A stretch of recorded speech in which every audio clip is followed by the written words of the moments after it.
chiqish podkastida sun'iy intellekt haqida gaplashdik. Chicagoda o'sha vaqtda UBI degan, ya'ni o'sha Universal Basic Income umumiy ya'ni daromad hukumat tomonidan to'lab turiladigan tizim. O'sha haqida gaplashdik-da. Hisoblash nima miqdori deydi. Shunga o'xshagan eng kam ish haqi degan tushuncha bor-da. Shunaqa UBI anaqa programma kelajakda deyapti. Hozir u meni ideyam emas. O'shani gapirgan edimda, bittasi kelib yomon gaplar gapirib Instagramda so'kinib qoldirgan kommentda. Men o'shani tushuntirib berib turdim. Nima o'zi bu UBI deganda, ya'ni Universal Basic Income o'shani kelajakda sun'iy intellekt agar bizni robotlar biz ishimizni oladigan bo'lsa, hukumat deydi, odamlar ishlashi shart emas, hukumat ularga oylik pul berib turadi. Ularni hozir milliarderlar mana Elon Musk tomonidan yoki Sam Altman tomonidan OpenAI'ning hozir rahbari o'shalar shunaqa ideyani ilgari surishyapti. Men o'zim u ideyaga ishonmayman. Bunaqasi hozir hukumatni ko'ryapsiz. Hukumat kimlardan iborat? Odamlardan iborat. Kimlar? Ularning o'zining nafsi bor. Hozir mana milliarderlar qanchalik ko'p puli bo'lmasin, soliq to'lashdan qochadi baribir. Nima qilsam kamroq soliq to'lasam deydi-da. Endi tasavvur qiling, o'sha odamlarning qo'lida puli bor, ular hukumat odamlarga o'sha oylik daromad berib turish uchun ishlamasa ham, nariga odamlar soliq to'lash kerakmi? Ular o'sha Elon Muskga o'xshaganlar milliarderlar soliq to'lash kerak. Lekin ular hozirgi harakatidan ko'rib kelajakda kim garantiya beradi ular soliqini to'laydi? Ular chunki robotlar ular qo'lida bo'ladi. Katta kompaniyalar, AI kompaniyalar ko'rsangiz, Google bor, OpenAI bor, Anthropic bor, XAI. 4 tasi bu yoqda Amerikada. Hozir endi Xitoyda o'zlariniki bor. XAI'da hozir boshqanaqa qildi, Grok. O'sha kompaniyalar qo'lida pul to'planadi-da.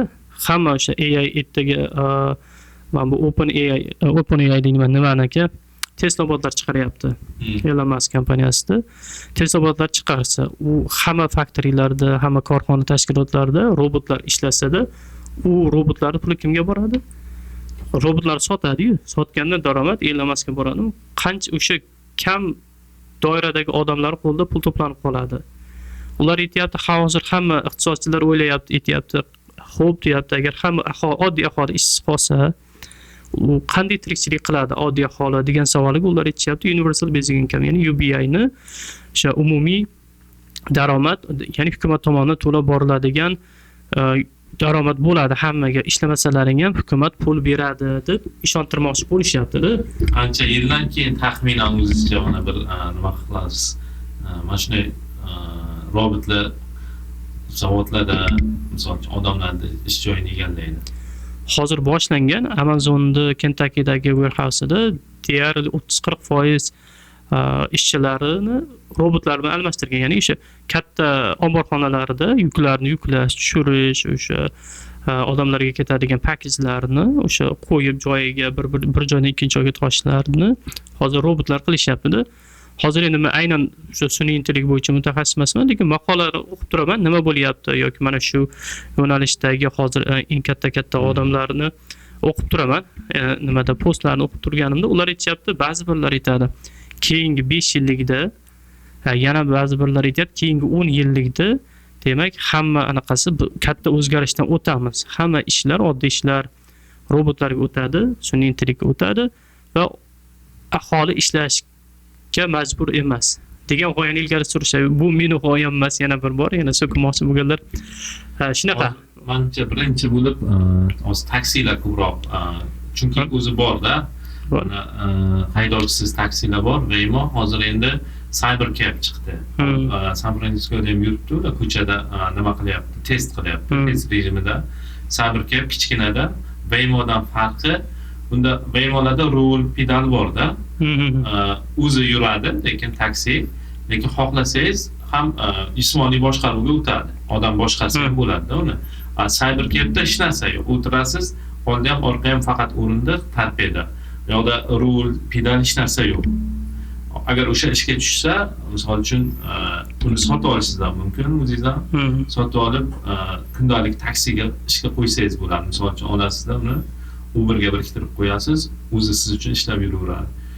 Uni o'shandaqalar ko'paygandan keyin taksiga qolmaydi-da. Chunki u 24 soat ishlaydi, u charchamaydi, u elektr yuboradi, zaryadga o'zi zaryad oladi, o'zi ishga chiqadi, u to'xtamaydi-da. O'shanaqa menimcha shu birinchi taksilardan boshlansa kerak. Keyin dostavka xizmati, uchadigan robot nimalar, dronlar, keyin sal dronni kattaroq bo'lib yasagan. Ko'rdim, Xitoyda ancha o'zi ishlayapti. Xitoyda ishlab ko'rdim. Hozir aytmoqchi edim. Ovqat zakaz qilasiz, boyagi dron uchun olib kelib beradi. Sizga dastavchi kerak emas-da. Bu degani keyin borib o'sha dastavka xizmatlari hammasi robotlashib ketadi-da. Shunday, endi hozir o'sha birinchi o'rinda o'sha haydovchi taksistlarning ishini oladi deyapmiz. Uber deyapsiz, Uber CEOsini, Uberning rahbari o'sha anaqada bitta podkastga chiqdi. Steven Bartlett degan odam podkasti bor. O'sha podkastda chiqib aytdi, biz 9 million 10 million orasida hozir haydovchilarimiz o'sha nimalar bilan almashtiramiz deyapti. Avtonom mashinalar bilan almashadi bular deyapti. Bu degani agar Uber o'zi shuncha mashinalarni sotib olib, o'zi haydovchilardan voz kechib, o'zi o'shani qo'yadigan bo'lsa, bizga o'xshagan odamlar mashina sotib olib Uberga qo'ya olmasligimiz ham mumkin-da. Bu degani hamma haydovchilik anaqalari, ishlari Uberning o'zida qoladi. Uber bor, Lyft bor Amerikada. Yevropada ham shunaqa, u har bir katta mashina o'sha taksi xizmatini qiladigan o'sha Uberga o'xshagan kompaniyalar o'zini mashinalarini sotib olishadi-da va u o'sha sohadagi ham haydovchilar ishini yo'qotadi va pul yana o'sha tor doiradagi odamlar